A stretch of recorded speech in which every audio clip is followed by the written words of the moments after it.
Good morning students. व्यवसाय अध्ययन page number 6। इससे पहले हमने प्रबंध के महत्व के 3 पॉइंट का अध्ययन कर लिया था। अब पेज नंबर 6 पर है 4th पॉइंट, नव प्रवर्तन एवं उसका उपयोग। आज के युग में नव प्रवर्तन और उसका उपयोग किसी संस्था के बहुमुखी विकास के लिए आवश्यक है। देखिए, नव प्रवर्तन, सबसे पहले इसका आशय हम जनरल शब्दों में मैं आपको बताती हूँ। नव प्रवर्तन यानी कि नया परिवर्तन, किसी भी वस्तु में नया परिवर्तन लाना, ये क्या कहलाता है? नव प्रवर्तन।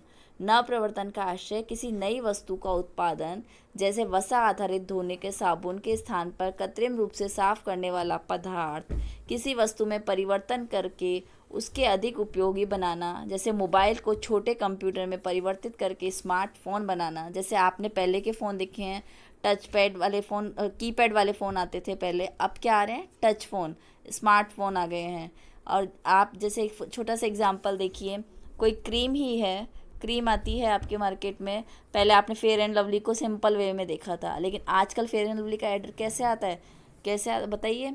उसमें आता है कि केसर मिला दिया। अब आप उसमें केसर मिलाया या नहीं मिलाया ये हमें पता नहीं, लेकिन उसने नया परिवर्तन करके हमें विज्ञापन जरूर दिखाया है। तो ये क्या है? नया परिवर्तन। तो अब जैसे छोटे कंप्यूटर को परिवर्तित करके स्मार्टफोन बनाना, विपणन व वितरण के नए प्रकार ढूंढना, जैसे उत्पादक, थोक विक्रेता, फुटकर विक्रेता, ग्राहक की लंबी श्रृंखला के स्थान पर प्रत्यक्ष रूप से ग्राहक को सामान पहुंचाना। ये प्रत्यक्ष रूप से सामान पहुंचाना, ये आज आप डेली अपनी लाइफ में देखते हैं। डायरेक्ट आप ऑर्डर करते हैं और ऑनलाइन आपके पास घर पे बैठे ही सामान आ जाता है। तो ये क्या? ऑनलाइन ई व्यापार करना इत्यादि सम्मिलित है।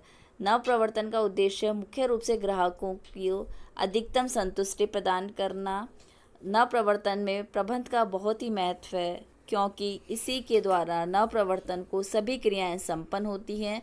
किसी संस्था का प्रबंध नव प्रवर्तन पर जितना अधिक ध्यान देता है, वह संस्था उतनी ही अग्रणी व सफल होती है। ये बात ध्यान दीजिए। यानी आप यदि नया परिवर्तन, जैसे आधुनिक परिवर्तन यदि आप लाते रहेंगे, बाज़ार में आप डिमांड के अकॉर्डिंग वस्तु उपलब्ध कराएंगे, तो वो संस्था क्या होगी? सफल होगी। ठीक है बच्चों, ये हो गया 4th पॉइंट। अब हम पढ़ते हैं 5th पॉइंट, संगठन का अस्तित्व, संरक्षण एवं वृद्धि।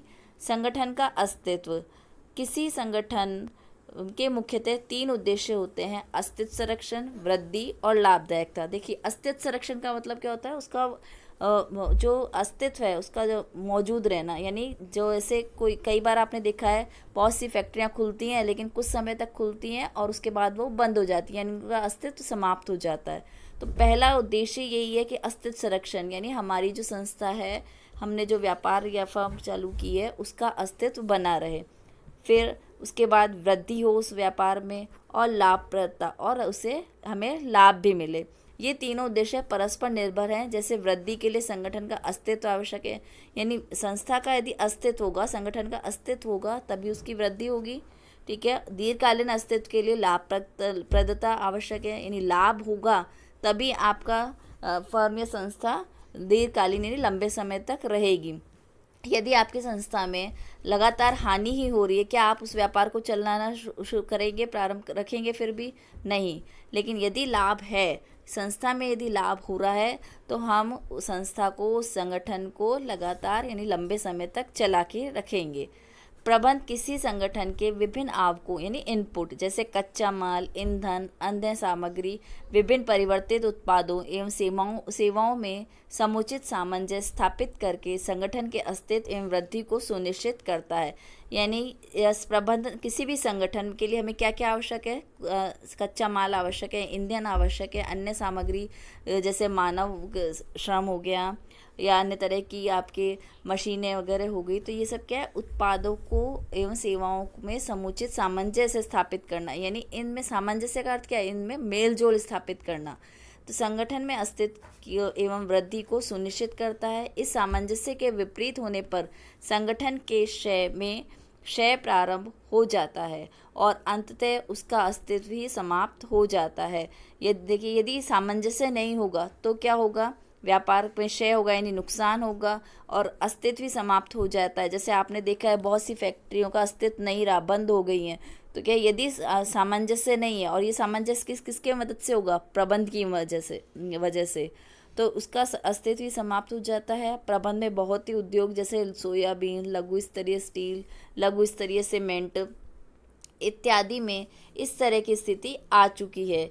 इसके विपरीत 1907 में स्थापित Tata iron and steel company निजी क्षेत्र की सबसे बड़ी एवं सफल स्टील कंपनी है। छठा पॉइंट है देश का आर्थिक विकास।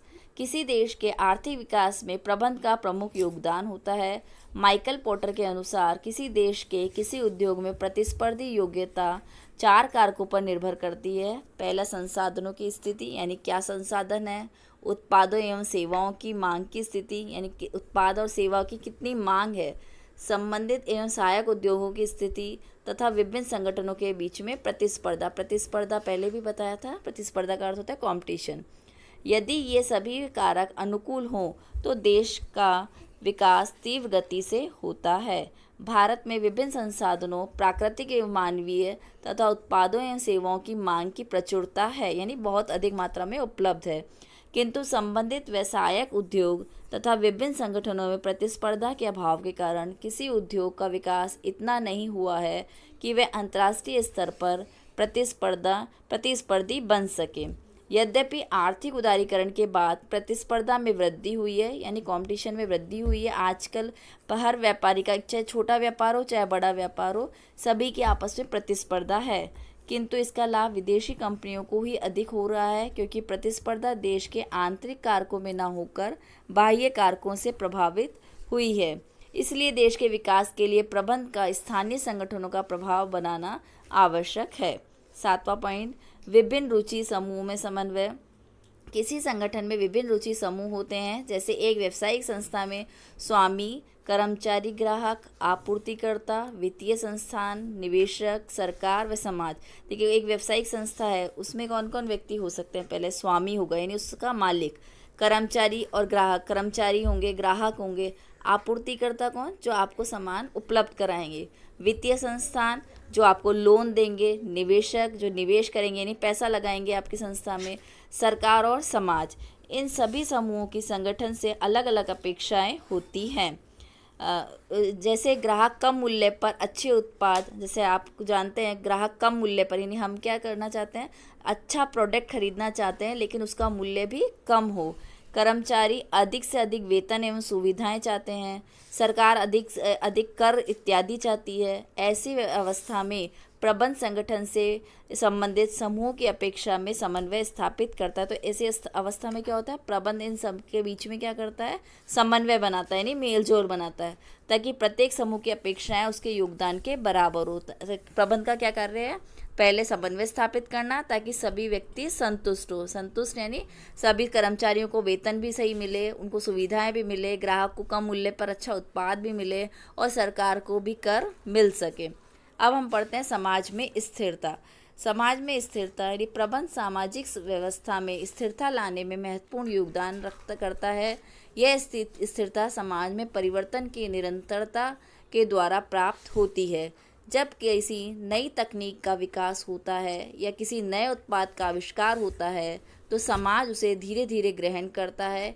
इस प्रक्रिया में समाज अपने पुराने परंपरागत तरीकों के स्थान पर परिवर्तित तरीकों को अपनाता है, जिससे समाज में निरंतरता बनी रहती है। देखिए क्या समाज में स्थिरता, इसमें परिवर्तन जो है धीरे धीरे निरंतरता द्वारा प्राप्त होता है, यानी परिवर्तन तो आता रह रहा है लेकिन परिवर्तन को लोग धीरे धीरे अपनाते हैं। जैसे कोई नई तकनीक का विकास हुआ है, कोई नए उत्पाद का आविष्कार हुआ है तो समाज उसे धीरे धीरे ग्रहण करता है। एकदम से नई चीज़ हम नहीं अपनाते, हम पहले सोचते हैं, समझते हैं, फिर उसी वस्तु का उपयोग में लेते हैं। यदि यह परिवर्तन द्रुत गति से होता है तो निरंतरता के अभाव में समाज में विखंडन प्रारंभ हो जाता है। प्रारंभ में इस विखंडन के परिणामों से समाज को बचाता है। तो ये बच्चों आज का पॉइंट हुआ आपका प्रबंध के महत्व का। वेरी इंपॉर्टेंट क्वेश्चन है ये आपका, और अक्सर निबंधात्मक प्रश्न बनता है। प्रबंध का महत्व समझाइए। स्टे होम, स्टे सेफ बच्चों। Thank you.